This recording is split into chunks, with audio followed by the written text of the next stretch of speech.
Kejadian 4 ayat 1. Kemudian manusia itu bersetubuh dengan Hawa, istrinya, dan mengandunglah perempuan itu, lalu melahirkan Kain, maka kata perempuan itu, aku telah mendapat seorang anak laki-laki dengan pertolongan Tuhan. Kejadian 4 ayat 2. Selanjutnya dilahirkannyalah Habel, adik Kain, dan Habel menjadi gembala kambing domba, Kain menjadi petani. Kejadian 4 ayat 3. Setelah beberapa waktu lamanya, maka Kain mempersembahkan sebagian dari hasil tanah itu kepada Tuhan sebagai korban persembahan. Kejadian 4 ayat 4. Habel juga mempersembahkan korban persembahan dari anak sulung kambing dombanya, yakni lemak-lemaknya, maka Tuhan mengindahkan Habel dan korban persembahannya itu. Kejadian 4 ayat 5, tetapi Kain dan korban persembahannya tidak diindahkannya. Lalu hati Kain menjadi sangat panas, dan mukanya muram. Kejadian 4 ayat 6. Firman Tuhan kepada Kain, mengapa hatimu panas dan mukamu muram? Kejadian 4 ayat 7. Apakah mukamu tidak akan berseri, jika engkau berbuat baik, tetapi jika engkau tidak berbuat baik, dosa sudah mengintip di depan pintu, ia sangat menggoda engkau, tetapi engkau harus berkuasa atasnya. Kejadian 4 ayat 8. Kata Kain kepada Habel, adiknya, marilah kita pergi ke padang. Ketika mereka ada di padang, tiba-tiba Kain memukul Habel, adiknya itu, lalu membunuh dia. Kejadian 4 ayat 9. Firman Tuhan kepada Kain, di mana Habel, adikmu itu? Jawabnya, aku tidak tahu. Apakah aku penjaga adikku? Kejadian 4 ayat 10. Firman-Nya, apakah yang telah kau perbuat ini? Darah adikmu itu berteriak kepadaku dari tanah. Kejadian 4 ayat 11. Maka sekarang, terkutuklah engkau, terbuang jauh dari tanah yang mengangakkan mulutnya untuk menerima darah adikmu itu dari tanganmu.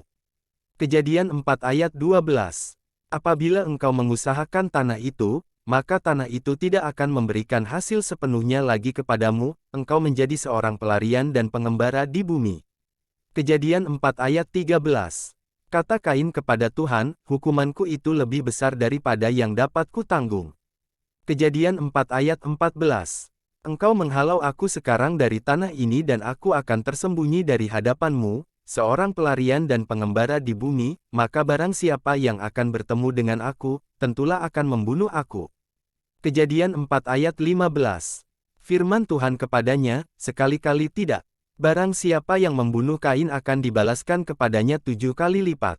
Kemudian Tuhan menaruh tanda pada Kain, supaya ia jangan dibunuh oleh barang siapapun yang bertemu dengan dia. Kejadian 4 ayat 16.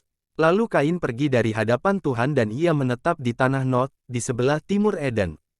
Kejadian 4 ayat 17. Kain bersetubuh dengan istrinya dan mengandunglah perempuan itu, lalu melahirkan Henoh, kemudian Kain mendirikan suatu kota dan dinamainya kota itu Henoh, menurut nama anaknya. Kejadian 4 ayat 18.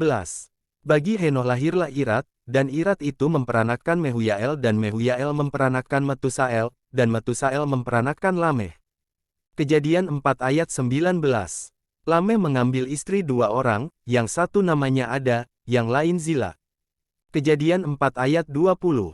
Ada itu melahirkan Yabal, dialah yang menjadi bapa orang yang diam dalam kemah dan memelihara ternak. Kejadian 4 ayat 21. Nama adiknya ialah Yubal, dialah yang menjadi bapa semua orang yang memainkan kecapi dan suling. Kejadian 4 ayat 22. Zila juga melahirkan anak, yakni Tubal Kain, bapa semua tukang tembaga dan tukang besi. Adik perempuan Tubal Kain ialah Nama. Kejadian 4 ayat 23.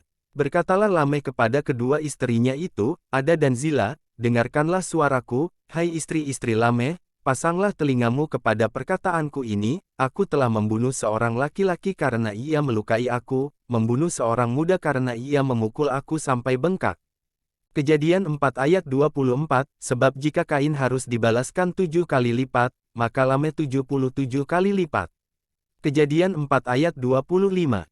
Adam bersetubuh pula dengan istrinya, lalu perempuan itu melahirkan seorang anak laki-laki dan menamainya Set, sebab katanya, Allah telah mengaruniakan kepadaku anak yang lain sebagai ganti Habel, sebab Kain telah membunuhnya.